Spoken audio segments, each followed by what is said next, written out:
Sorry, guys. Hello, JILLINA. Let me get some more volume here. There you go.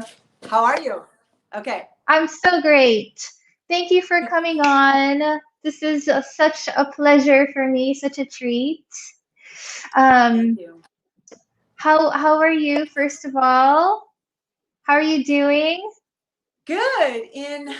In retrospect and with everything that's happening around the globe, I feel like I've started to find a little bit of a rhythm of being in a quarantine. I'm going on like 5 months now. My Nice. studio's closed. All my travels have canceled, and I'm working out in my home studio. So just kind of reinventing myself and trying to enjoy the process. Yeah, I want to say this is probably the longest you've been home, right? This is the longest I've been in my home in the last like 25 years. Seriously. Wow. Yeah. So Wow. I'm getting to know the home life again. So it's a little bit of a, adapting for me, but I also realize how much I really do enjoy being at home and having a ritual every day and having things consistent for myself. So there's definitely some silver linings here. Right, right. Yeah, no, I totally agree with that. And I think we can all agree that we've found some beautiful things in ourselves because of this, pandemic, unfortunately. But there's always something beautiful that comes out of Yes. tragedy. So, anyway, I have been literally sleeping, eating, breathing JILLINA for the past 2 weeks. I have been researching, I've been doing, looking at all of your past interviews and, just reveling in your journey. And it's just such a beautiful life for me to witness. And I'm very grateful to have known you and for people who don't know as well, you're actually the person that brought me on to belly dance as well. Wow. So, yeah. Was that your first belly dance class or school or teacher or company? I auditioned for you right after I was done with a dance program in college. I decided to audition for just everything. I didn't know anything about belly dance. Nothing. You know what? I didn't even know that. I didn't know that Wow. about your journey with me. No, I did not remember that. I remember you came in, you're like, oh, I was like, this girl's got a lot of talent. I'll get her hips into shape like that. Because that's something that I've done as a casting director, or when I do auditions, I look past just some of the technical things, and I want to see a little bit deeper of the artist, the openness, the base of dance. So I know if there's a strong base and a foundation and there's a good vibe and energy, I was like, all right, I'll invest some time. I'll get those hips and those shimmies going in a short period of time. And look at you now. Look at yes, and it's all to you. You're definitely a mentor of mine, whether you know it or not. But you're definitely a mentor of mine, and I think you really do have such a knack for recognizing talent within people and also showcasing that talent, because there are a lot of people out there who are maybe putting shows together that don't give the opportunity for other performers to shine in their brightest light. And that's something that you're really, really amazing at. Thank you. Thank you. Yeah. Is that something that you have always kept in mind, or maybe throughout your journey, with creating shows with the Bellydance Superstars and Bellydance Evolution? Is that something you just kind of learned throughout, or that's always something I think that's something that I've always carried with me. Is I like to be a collaborative group, and even when I'm the lead principal dancer in a group, I like to let the others shine. If I see a dancer in the company who has strengths and is better at something than I am, then I definitely want to put her up in front center. in those parts. So it's something that I've always done, but I feel like with each year that I'm evolving at the evolution of JILLINA, I feel like I'm getting better and better at that. And I feel like I'm more comfortable taking that step back, and I'm just getting more into the director coach role. And I'm really enjoying that, to be honest. I'm really enjoying that. And if you notice in our new show, The Jungle Book, I am more of a cameo in the show. I don't have a lot of stage time, and I love that. I love that I can focus on rehearsal week. I can be working with the team, directing and coaching, and getting everyone ready, and then have a small part for myself to participate in the show. But it's something that it's interesting. It's been a blessing most of the time, as I'm always willing to give people chances, and I like to gamble on people and open up opportunities. And I think that's one of my gifts, but then that sometimes bites me in the butt because it doesn't always turn out. And that's okay, because I feel like the amount of dancers and artists and lighting designers and people that I've actually worked with, the majority of who have really risen to the occasion, and the others who have fallen through, it definitely is. It's way up here. So it's something that, even though there's been some fails along the way, that's okay. That's part of the process. Yeah. And I think that we both learn and grow through that process. That's something that's really good to know, because a lot of people aren't willing to take the risk because they think that, the downsides outweigh the opportunity, the advantages there. And that's really good to know that you're saying that, because, well, how do you recover from sort of those mistakes, if you want to call it, or failures? Sometimes it's painful. To be honest, like sometimes you get your feet, I'm emotionally invested. I'm not just financially or physically invested. Yeah, I'm emotionally invested into everybody I work with. So I get my feelings hurt. It's part of the process. It's part of the growing pains. And there's something somebody said to me that made a lot of sense. It's like, as you come along this journey, you're going to meet artists who we call the 007. They are the James Bond of their field. They're great.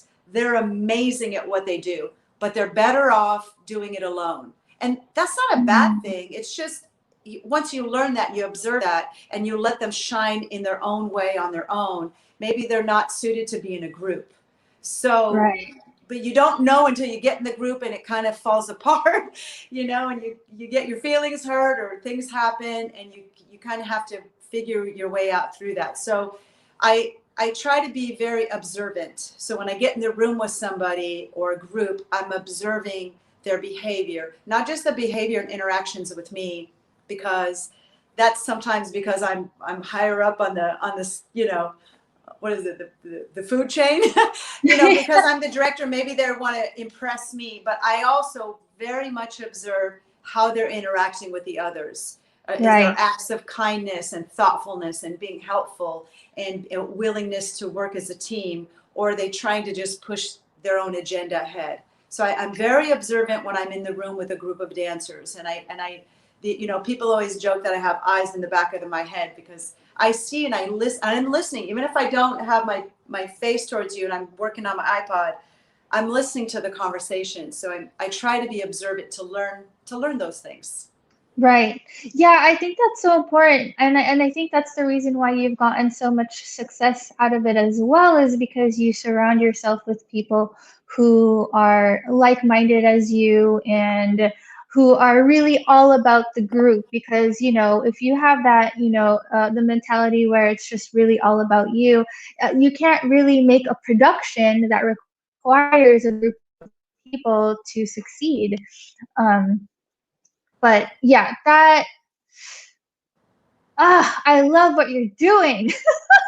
Thank you. Yeah, it feels good. And honestly, I've got more than 30 years of this career being in the belly dance field, and being a director, an artistic director, and a producer. I'm still, every production, I learn and grow every single time. And I just, I go back and I, debrief with the team, and I take notes, and there's always something to learn. So even though I'm still on this path, I keep learning and discovering new and different ways to improve the process.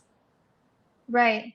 Yeah, and as a performer or just artist in general, well, actually, how many shows would you say you've done? Oh God, that's a good question. I think with Bellydance Superstars, and I was with them for just 7 years of 30 years. It was like 700 shows. Wow. So multiply that by another 20,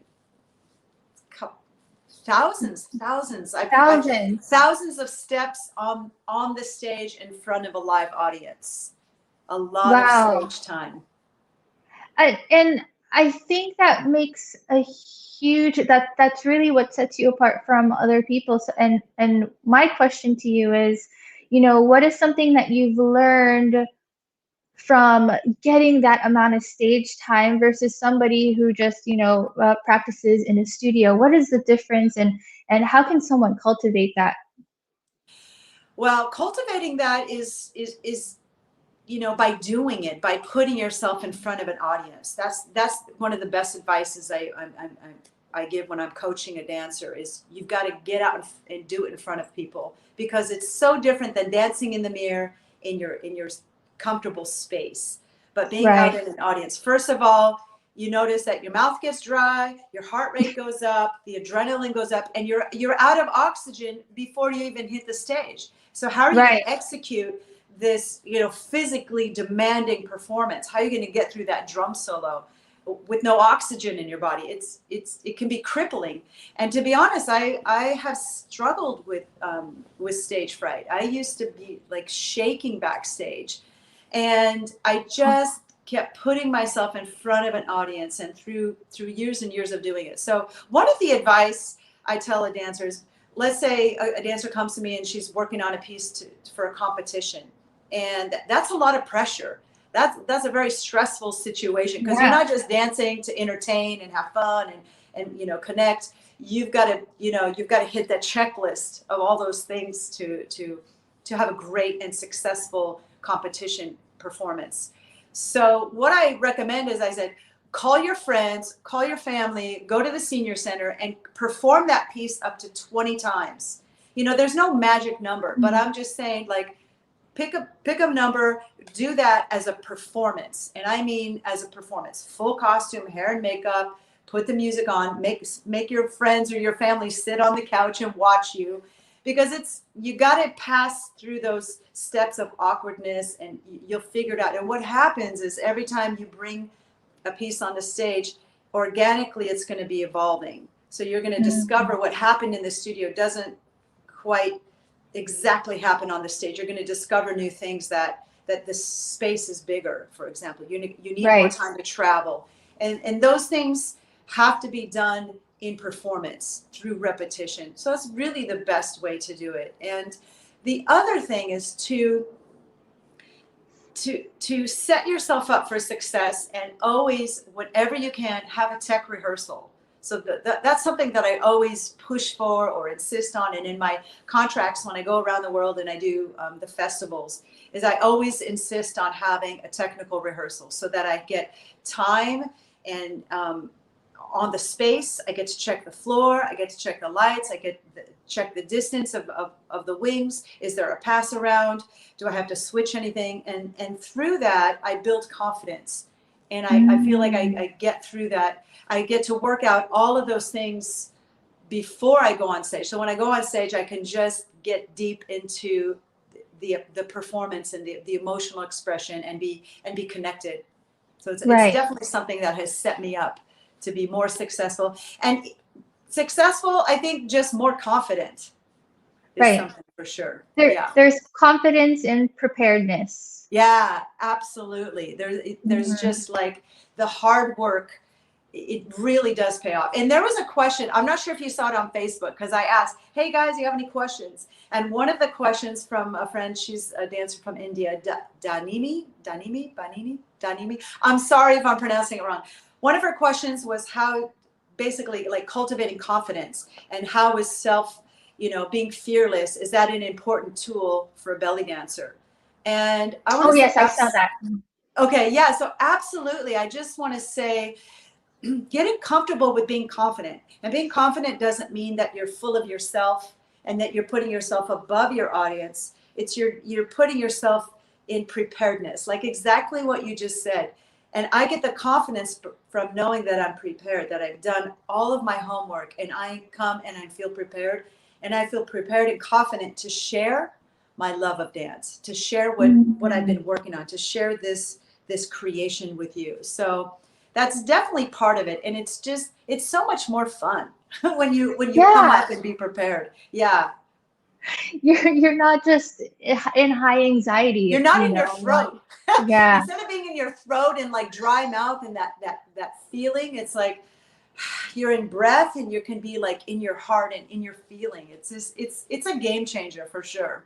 Yeah, and I would say that you have the freedom too to really truly express yourself within what you've been working on. And that's one thing that I really admire about you, Jillina, and that I strive for, is because, and I think it's because of your level of preparedness, obviously, is that when you're on stage, you're actually living on stage. And that's the difference that I see, between you and maybe someone who hasn't had that much stage experience, is they're maybe they're too much in the routine, or but for you, even your level of focus with the way you're interacting with the audience, regardless of how big the stage is, you're really completely there. And I think that's absolutely uh, uh, amazing, and I totally strive for that.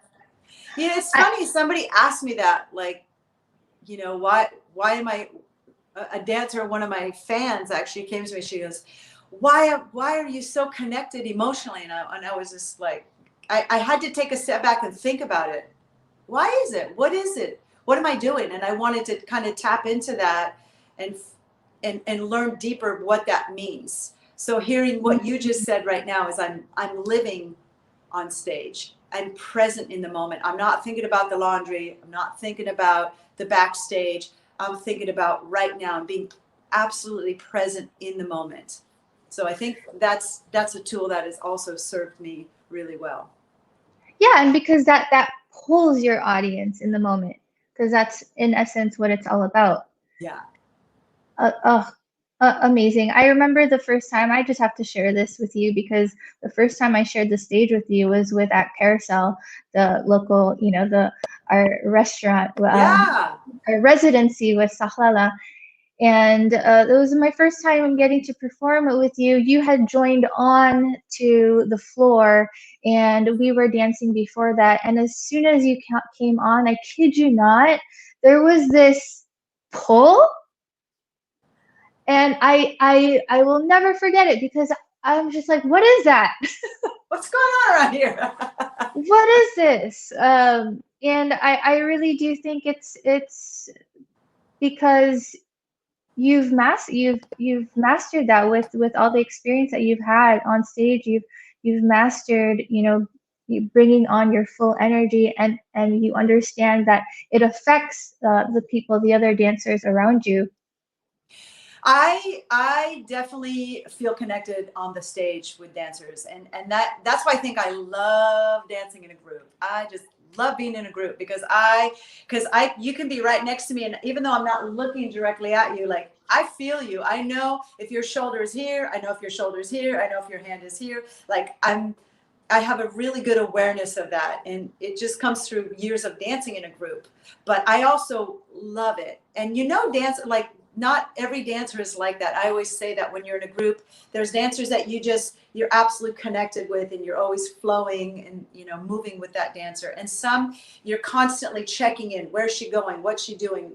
Who is she? Where, if she's up or down. So um, I really I really enjoy that feeling of being on stage with a group. And I think that through all the years of dancing, back in the day when I used to go from club to club, nightclub after nightclub, I'd go to Biblos, I'd go to Middle East Connection, Carousel, all these, like, most of them, they were all Lebanese. Most of them were all Lebanese restaurants and Yeah. Egyptian musicians. And, oh, it was just, it was just my training ground. And I did, you know, gig after gig for years and years. So it gave me so much time on stage, and so much connection with the music. Most of it was with live music, which was really, really a special, special gift as well.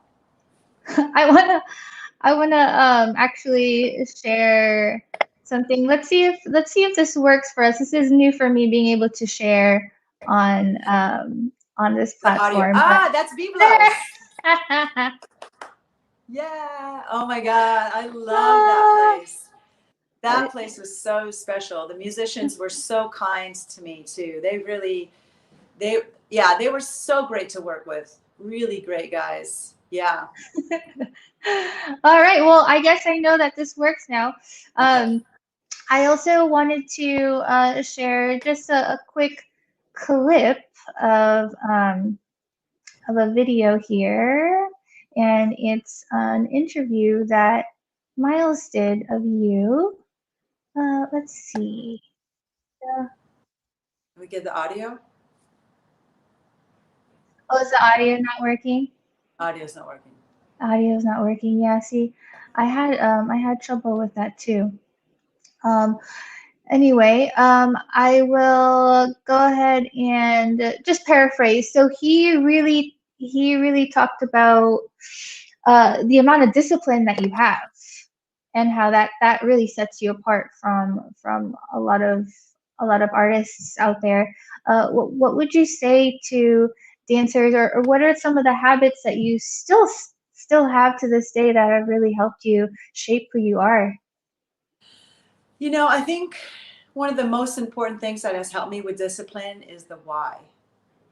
You got to get back to the why, Mm, because sometimes, you know, let's be honest, being a dancer, it's physically demanding. It's hard on the body. It can be very challenging. And to get up, get your leggings on and get your shoes on and go plan to spend 8 hours, you know, beating up your body, can be challenging. So to find that motivation, I always try to come back to my why. Why am I mm, doing this? And my why is I just it's sort of like, doesn't sound that profound, but is I want to share my love of dance with others, whether it's through performance or whether it's through my teaching or coaching.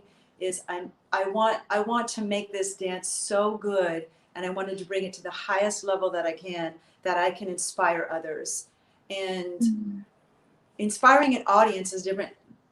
It has a different meaning for me than inspiring my students and my teachers that I work with.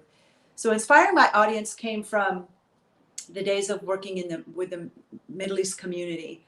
And there's always the stigma, the belly dancer, you know, we want to have Mhm. you at our weddings. And then somebody would be like, oh no, the mother of the bride, you know, is very, you know, didn't want to have a belly dancer, or the uncle, you know, Uncle Ahmed doesn't want to have a belly dancer, because it was looked down upon. So Mhm. I took that like so seriously, and it was hurtful for me, because I found this art form that I loved, and I wanted to elevate it. So I kept wanting to show up and show the high artistry of what the dance was. So that gave me a lot of discipline to work hard, to be technically good, to be artistically good, and to show that this is a respected art form. So it was something that really inspired me for as a performer. And I continue that. I don't want to just entertain people, because part of it is, you know, you go to a wedding, you're Yeah. an entertainer, is I want to educate them too. I want to educate them on this beautiful art form. And for my dancers that I work with, is I want to think about my why, is I want to show up and be of service. So the better I am, the more prepared I am, the more skills that I have, the more things I have in my toolbox, is that I can be a better teacher, I can be a better coach. I'm going to be training the next generation of dancers and teachers. And that excites me so much. I can't wait to share and talk about this subject. It's my favorite subject to talk about. So it brings me back to the why. When I'm exhausted, or I'm in pain, physical pain, or I just, like, you know, feel little bit defeated, is I have to go back to my why. Why am I doing this? Mm. Yeah, I think that's really important. You have to just keep checking back in because that's what's going to get you through those really hard times. Yes, Hmm. absolutely. Um, Yeah. and when you choose to be a dancer, well, you know what you're in for. Yeah. Um, you're you you're not choosing to be a dancer because of anything else other than because you love it. Yeah. Um, yes, you're gonna say?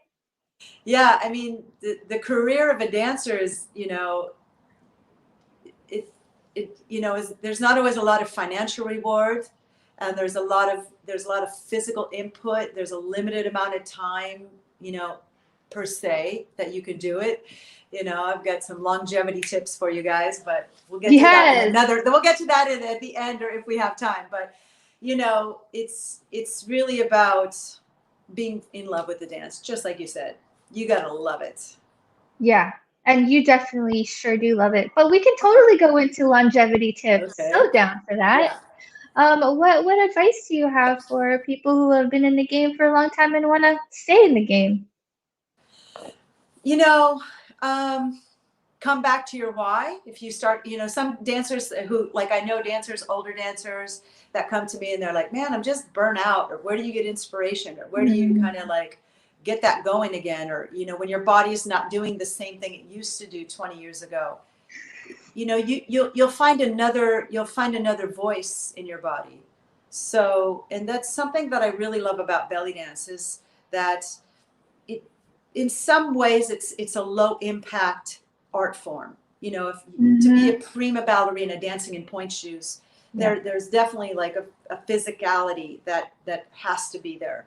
And there's definitely physicality in belly dance, and I know some amazing dancers that are doing like just incredible things, especially this younger generation. It's just the wow factor. But there's other things you can find that you can express the deep emotional expression, and finding other ways and tools to that you can discover. And for me, this dance is like an onion, and every time I peel back a layer and I feel like, oh, I just discovered this thing and I'm in love with this thing, as I pull another, like, oh my god, I don't know anything.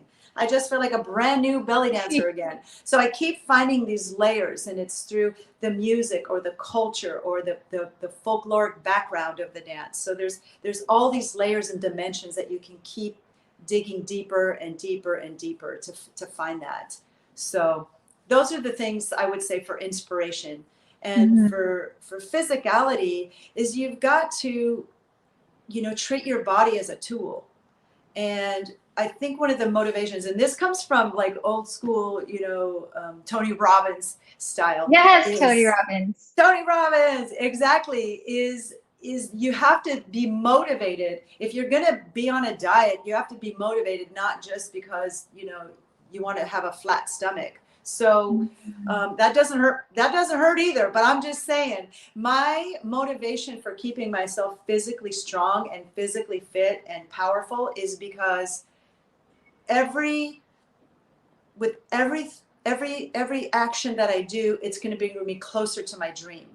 So if Yes. I have a stronger body, I'm going to be stronger in the classroom. If I have a stronger body physically, I'm going to be stronger on stage. If I have a stronger body physically, I'm going to be in way less pain. And Right. what's not to be motivated about that? Like, less pain? Hello, can't sign me up. So I look at it as the big picture. So when I reach out for, a chocolate cookie or something, I think about it. Is that cookie going to bring me closer to my goal? Like, I get deep with it. I get hardcore with it. Do I have a cookie sometimes? Yes, I do. And I just try to find that balance of it. So for me, that's been a great motivation. So if you're struggling with those things, think about the big picture. Think about Mhm. your body as your tool, and you want to take care of that tool.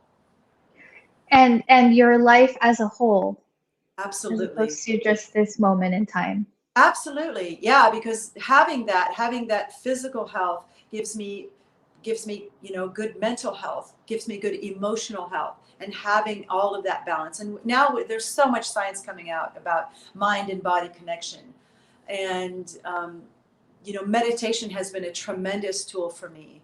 that I've been using deeper and deeper. And I've gotten, in the last year, specifically in the last 5 months, I've gotten really deep, and it's been a tremendous tool for me. Is that something you do in the morning? Yes. So Okay. daily meditation is a practice I do every single day. And it sets me up, you know, if you set up your morning right, you're going to set up your day right. It's going to set up your week. It's going to set up your month. And you can see the pattern here. But it just, I call it protecting my morning. So I don't get on my phone in the morning. I get up, I drink like some hot water with lemon, sort of cleanse the inside of my body. Then I sit and I meditate. I go outside first, and I look out at the sky, and I look out at nature, and I just take a breath in, just a moment. Then I come back in, I get in a comfortable position, and I meditate for about 20 minutes every day, a seated meditation. So I'm seated with it, so my spine is straight. It's a little bit more active than just laying down, because I might fall back asleep because it's the morning time. So I like to have it a little bit more energized by sitting. And it just sets me up to be mentally present for the day. There's so much science backing up those things, so it's Yeah. helps me a lot. Yeah. What time do you usually wake up in the morning? Wow, it's getting, you know, through the pandemic, I used to be like the 5 a.m. club. Remember, Shannon? I was like, Yes. 5 a.m., 4:30. Get the book, guys. Get the book. Get the book. Yeah, 5 a.m. club book. I highly recommend it. Now, if you're not a morning person, guess what up? You can read the 5 a.m. club, and you can make it like the 6 a.m. club. So you can make it work for you, because I know Tim Ferriss talks about that. He's not a morning person, but you can still have a morning ritual no matter what time you wake up. So don't let the title of the book scare you. I've been doing more like a 6:30 these days. So it's about 6:30. And I get up and I have my ritual, get up, drink, meditate. And then I have my coffee time, and I sit and I have my bulletproof coffee. And I just kind of plan out my day and take a little bit of time for myself to reflect and to make a plan. And yeah. And going back, just going back to making sure that you're physically fit, do you have a fitness routine outside of just dancing and teaching? Absolutely. And I found that the older I get, as my body is aging, I have to implement different modalities. So for sure, you guys know I like weightlifting. I don't go like hardcore heavy, but I do weightlifting, and it's great for bone density. It's great for muscle building and strengthening. I also implement yoga. Yoga is good. There's so many different types of yoga, but I try to do like strengthening yoga, active yoga. And I'm a big fan of Pilates on the machine. Oh, yeah. Of course, there's mat Pilates and all that, but I haven't been to my studio since the quarantine. I really, really miss it. I'm thinking about buying a machine. But the Pilates for me is great because it has resistance and flexibility. So it's incorporating a lot of things, and they go to what it's called muscle failure. So let me just tell you, it's really hard, but it's really, really effective. And I really like to use different types of things. I'm not a fan of cardio. I got to admit, the cardio is not my favorite. I gotta kind of get it in there on my checklist. So what I do for my cardio is I go to spinning class. I love to spin with some good music. It's like dancing on a bike, and it's a lot of fun. So I'm really missing that right now. But those are the things I try to implement that support me physically through the dance, because the dance is just for me like walking around the block. It doesn't really affect my body that much anymore. Yeah, I can't really lose or gain muscle too much just through the dancing. No, that's so true. Even I've had to implement, especially because of this pandemic, Yeah. Going back to when you said that you like to plan out your days, you're obviously juggling so much. You have, you're teaching your workshops, you have your online classes, you have your community. Together we move. I mean, there's just so much. Your dance studio. How do you?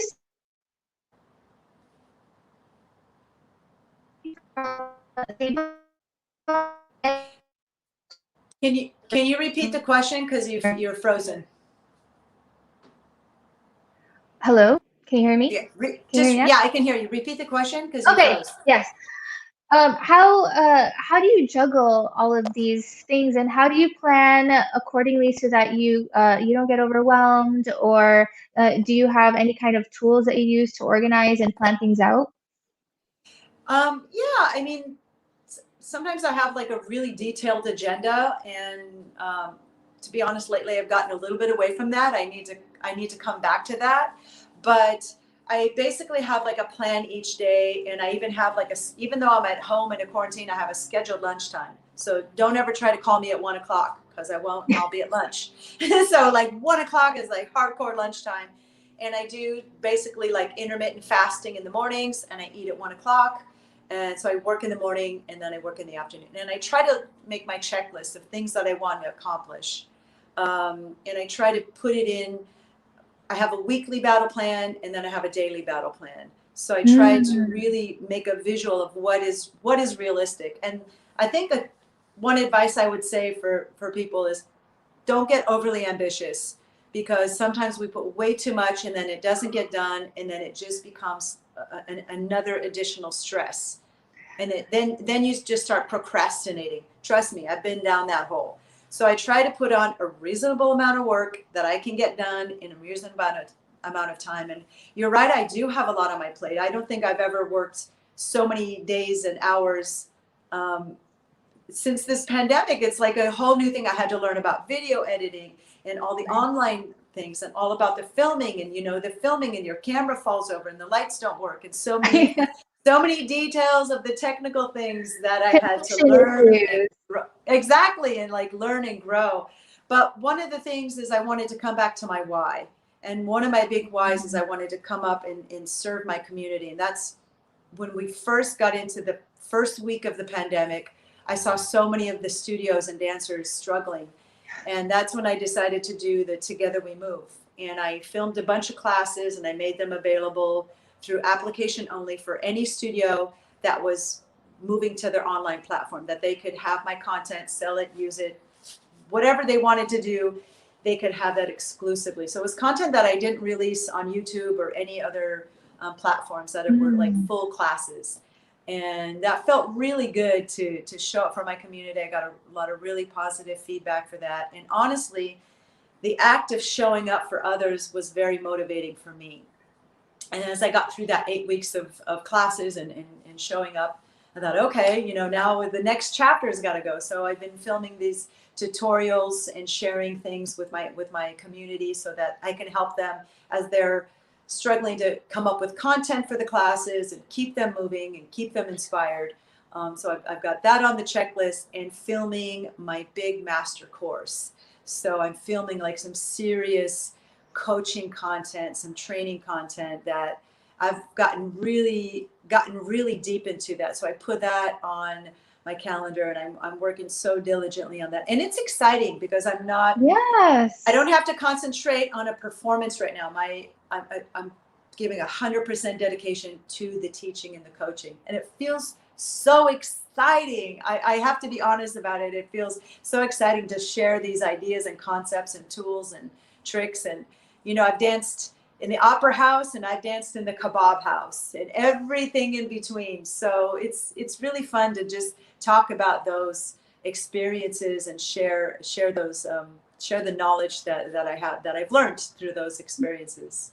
Yeah, and you really do have so much to share. It's especially now that you're going diving into the online world, and that's a lot more entrepreneurship. And just being a dancer, there's more to being a dancer just than just dancing. So, and I find for me that there are a lot of dancers who are amazing dancers, but they maybe they didn't get the kind of education that they needed to represent themselves or market themselves as a business. So, with now that everything that you've learned, is there anything that has been helpful for you to sort of just uh, really spread yourself in terms of educating yourself on what you need business wise?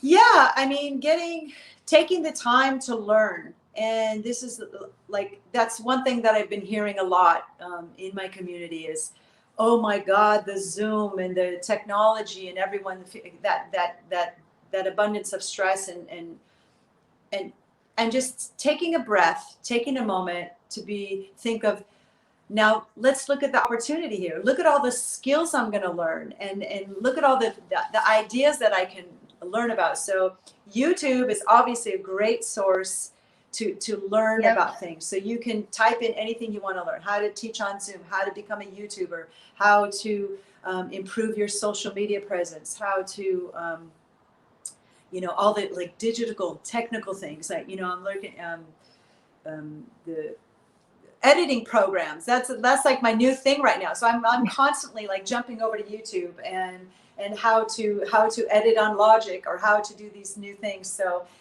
I've been really grateful for that, and through my friends who have helped me out through this process. So I think instead of taking it as another thing of stress, to think about it as an opportunity. Just flip the mindset and think about, man, when I get out of this in a year from now, I'm going to have so many tools. Look at all the tools I'm going to have. Look at all the knowledge I'm going to have, and look at the opportunities that I'm going to have to continue sharing my love of dance, because that's pretty much why we do it. We love to dance. We want to share it with others. We want to feel connected.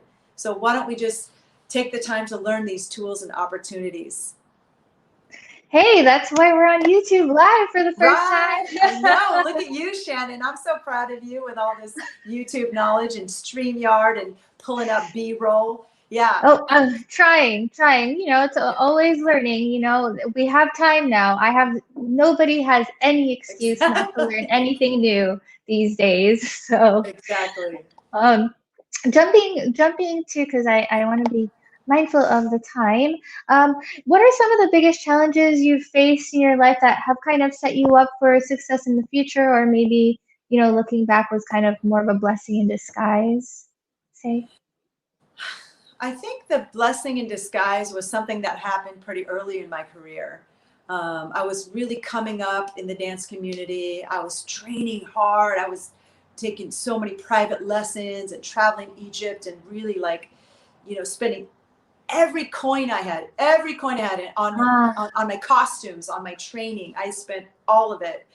And there was a big competition, and I trained hard for that. It was the Bellydance of the Universe competition, and I didn't win. Yes. Yeah, yes, and no. Whoa. Yeah, when I got in there, I thought it was like, I had done all the work, and I didn't win, and I was devastated in the moment. I remember walking to my car and crying, and just like being really sad in that moment. But what it did is it put such a fire.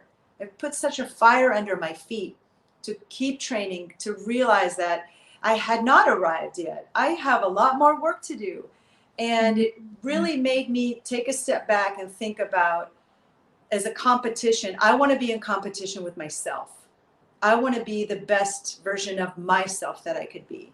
So that's something that I think is something I always want to install with other dancers when I'm coaching a dancer for a competition, or if I've judged a competition and a dancer wants feedback afterwards. First, I tell them, it's not important about winning, and it's important about, did you do the best that you could possibly be? Did you level yourself up? So it was a really good lesson. It was a hard lesson. I was young and traumatized. And once I got over it, and looking back, she was the better dancer. She was definitely the better dancer. And I really remember that challenge of that, getting over that hump, and then using that as a tool to propel me forward, to just think about being the best version I can be. And something I tell other dancers who do competitions is, I've judged hundreds of competitions around the globe, and I can tell you that I don't usually remember who the winner was, to be honest. If you asked me last year who won in Italy, I couldn't tell you who won, but I can tell you who I remembered. Because it's not, did you leave impact? So that's what I always tell the dancer: make sure that you leave an impact on the stage, that you make me remember you a year from now, because I won't remember who was second, third, or first place. I often don't remember that. I remember that dancer because she had that golden costume and she played that specific music, and when she did the drop on the floor, it blew my mind. And just having impact is more important than winning. Those moments, yeah. Even for me to this day, I don't remember dancers, but yeah, I definitely remember moments. Right? And You remember performances, yeah. moments. Yeah, think Hmm. about it. Yeah, Hmm. I think you did Bellydance of the Universe as well too, right? Oh yeah, You won Fusion? Or I did. Was it 2000? I think it was. I think it was last year. Yeah, it was last year. I did the fusion category, and then I didn't know that there was something when you win that category, you have to do another one, yeah, which is like the champion of champions category. I didn't right. know that because I signed up 2 days before, and Of course you like did. I'll just do it. And yeah, so then I did that one, and then I won that too. So that was really very a surprise and very cool to be able to be in that space and be able to dance with awesome community in LA. That was my first time competing. I'd never done that before. Yeah. I think, there's a lot of controversy about whether competitions are good for the art form or bad for the art form. Mm, And I think it's good for the art form personally. I think that it pushes dancers to be the best version they can be, because I know that most dancers put a lot of preparation time before they get on stage. So they're going to be performing at their best ability most of the time. The other thing that I really like is when they have a lot of categories, and that helps people who are new into belly dance to discover what's the difference between Egyptian and Turkish and mm, fusion and drum solo and takasim and improvisation. So that's really important. Having those categories, is I think educates the audience and educates dancers to understand that there's a huge difference between all this beautiful range and under the same umbrella of belly dance. So right. I'm definitely for it. Yeah, I think I'm for it too. It's different. It's Yeah. different, and I think that as a dancer, you should, yeah, to have to be in a competition style. It's just as important as going and doing performances from all over stage, backyard, Yeah. restaurant. That's time that you're getting in, and I've danced that's in a another. backyard before. You name it, I've done it. And that's important. I really do think that that's what shapes you, and it gives you just the strength and the ease to be able to just show up and be like, I don't know what's going on, but I'm going to do my thing anyway. Right, right. Yeah, I remember dancing on the grass and my feet got stuck. I had little heels on and my feet were getting stuck. And yeah, it wasn't my funnest performance, but it definitely gave me the tools. And I also feel grateful that I've paid my dues. I've done that for a long time, and now I can choose the spaces that I want to Mm, perform in. So it feels good to know that. But I tell you what, all of those experiences gave me those tools, because coming from a soloist and dancing and weddings and events, then bringing Sahlala, my dance company, and we would go gig after gig, wedding events, corporate gig, tiny banquet hall, giant banquet hall, getting on stage and, figuring out the spacing during a performance, not the tech rehearsal, like during the performance. And then going to the nightclub, and then going to the theaters, being in a big production and being at the Ford Theater with, thousands of people in the audience. So all of those tools have helped me, because every experience I've taken knowledge and information and I've used it in the next performance and the next step. So it's been an interesting journey. yeah, yeah, and you can really see that efficiency. Jelena is all about efficiency. Absolutely. Yeah, that's definitely should. I want that on my tombstone. She was very efficient, among other things. I love that. That is something I want to absolutely embrace. Oh, well, it is 12:55, and I want to be mindful of your time, but I wanted to do a rapid fire number of questions, and we can just Okay. bang it out, boom, boom, boom. And let's start with the first one. So, what habits have you implemented in the last year that's made a dramatic and positive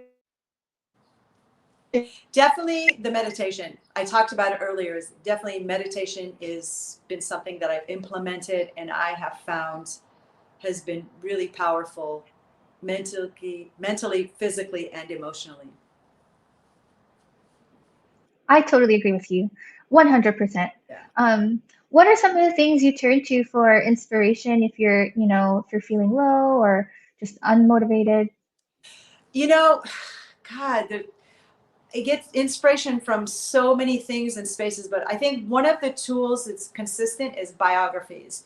I love to learn about other people's life story, struggles in history. For example, there's a great biography by Judith Jamison, who was from the Alvin Ailey Dance Company, Mm. and what a beautiful story, and a story of struggle as well as a dancer. So not just dance biographies, but historical biographies is something that I find very, very inspiring. Hmm. I totally feel you, and I want to say the same with you because I've been doing so much research on you. I felt the same with you. Good, you can help me with my biography. You know what's funny? I was wondering to myself, wait, Jillina doesn't have a resume. I wonder when the last time she made a resume. Hello, done, checklist. We'll do it next Yeah. week. Well, I don't think you need to. I mean, you're at that point where you don't need to make a resume, right? What Uh, did they say? Oh, just a quick funny story. So I was at Pilates some months ago, and I'm doing some move, right? And it's really hard. So you're shaking and sweating, and you're almost crying. It's so hard. The teacher comes over to me and whispers and says, "Did you used to be a dancer?" So of course I laughed, and I didn't look like, I sort of looked like a dancer, but not exactly. So I looked at her and I said, "Yeah, I used to be." And then I thought later, no, I should have just looked at her and said, Jillina.com. But it was so funny. I love to share that with others. Like, I used to be a dancer. Yeah, I sort of. Sort of. Shaky. Well, where you are now is this where you pictured yourself being, from when you first started belly dancing? Honestly, no. And it's like, oh, I had the perfect map and I planned everything. No, I got into dance because I loved it. I had to do it. I would have done it for free. I got lucky. I started getting jobs, and it just, my path and career just took off. I'm so grateful for that. But if you told me that I would be here now as a director, as a coach, as a teacher, as a, having so many productions under my belts and experiences, no, I wouldn't. I was the dancer when I was doing jazz and hip hop. I was the worst one in the class. I used to cry when we used to have to go across the floor. Like literally, like my eyes would water up, and I went across the floor with tears, but just because I kept showing up. So when I reflect back to that dancer I was, the worst one in class, to being now the teacher in the class, it's remarkable. And I think it just shows to my tenacity of keep showing up and keep putting in the work and keep doing it. And here I am so many years later, loving what I do. Yeah, you do show up. You show up. Show up, do it. Yeah. Well, speaking of, what's been the biggest highlight of your career so far? Wow, so many. Um, Yeah, it's a big one. God, big one. Okay, I guess one of the biggest ones would be when I brought my Bellydance Evolution show to Morocco. A wonderful woman, Dalal, invited me to bring my Bellydance Evolution production there, and we had a beautiful collaboration. And I presented my theatrical version of Middle Eastern dance in the theater, in the King's Theater, in front of the Queen, in front of thousands of Middle Eastern audience, and they loved it. And it was like, aha, like I've made it. Like if I can tell my story through the lens of Middle Eastern dance, and I'm also adding world fusion in there, so it's not pure belly dance. it was such a proud moment for me because I'm a Westerner, I'm American, I was born and raised in this country from Los Angeles, California, and I have been studying Middle Eastern dance and representing it for over 30 years. And it's something that I take very seriously, that I like as a reminder, I want to educate people about this beautiful art form.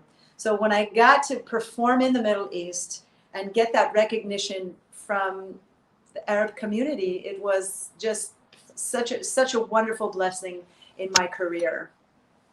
Wow. Yeah.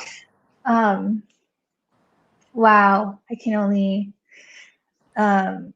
imagine how that must have felt for you. Yeah.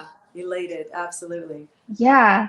Well, I have so many more questions for you, obviously, and I think, because of all of your areas of expertise, you can literally just spend, a chunk amount of time on just the one aspect of what it means to be an artist. So, um, but I have one more question for you. Do you have any advice to give the younger generation of dancers that let me just explain because, for me, and I don't know if this has happened for you, but, while I'm in training, my teacher will say something and sometimes I won't understand what they're saying, but I know with how they're saying it, there's truth in there, but I don't understand it yet. And then years later, it'll just come and I'm like, oh, that's what they mean. Is there anything that you feel as a teacher, when you tell your students and you look at their face and you clearly can see that they're not quite getting it? I think,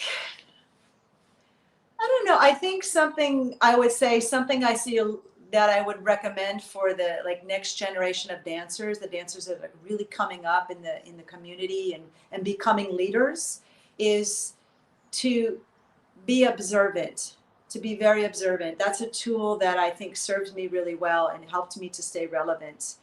Um, is I was always, I watch everybody. Whenever I'm at a festival or I'm backstage, I get dressed quickly, I prepare myself, and then I go in the wings and I watch the other dancers. I watch the students, I watch the groups, I watch the soloists, I watch the nobodies, I watch the somebodies, and I watch everybody. And it helps me to keep perspective of so many things. It's a wonderful tool to learn to see others on the stage and see when the audience is reacting or not reacting. Don't wear orange underwear with a blue costume. There's always something to learn, but it just seeing who's on the rise and what's happening in your scene. And it's something that I just want to encourage, is to be observant. There's always something to learn. Even with the student recital shows, there's always something to learn, and it'll keep you relevant for a long time. So don't stay in the dressing room, don't stay backstage, get out into the audience, watch the other performers, or get into the wings and watch and observe. Yeah, there really is so much power in observation, I found.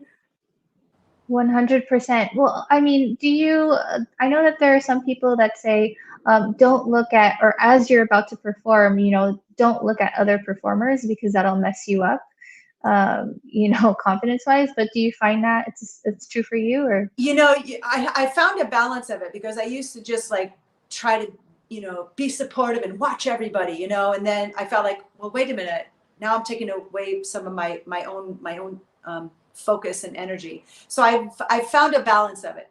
So before I perform, I'll watch somebody, and then I give myself enough time to get dressed, warm up, prepare, get into my headspace. If the dancer right before me is on, I might just check in a little bit, and then I go off into my space and I mentally, get into my head and prepare mentally. Because you don't want others to suck up your energy. There's a balance of that. So I think finding that is really, really important. But not watching at all is now also not an option. And Yeah. I think it's really important. And another thing you can do is go to watch the others at tech rehearsal, because you can still be observing and learning. So I always try to go out into the audience perspective. If there's a back door, I sneak around during the performance and I come in the exit door and I'll peek my head in, and I got my muumuu on, and I try to watch from the audience perspective is also a tremendous tool. You can learn about the lights. You can learn about staging. You can feel the energy of the audience. You can hear their reactions, and it's a tremendous tool of being in that perspective of the audience. But also, don't take away from yourself. Find a balance of it, and you'll kind of figure that out. You'll see when the energy gets sucked out of you. Yeah, I find the same too. I can't watch for too long. Yeah. Especially you just have to be in that space. Yeah. But I feel like there's so much I could ask you and talk to you about, but yeah, alas. we can do this again. This can be like a thing we can come up with our. I hope we answered the questions from our fans. I don't know if anybody wrote in. Yes, we did. We have one more question actually. When will you be coming to India? Oh, I'm so excited. I'm coming on Saturday night. Well, no, Sunday morning. I'm taking a Zoom flight.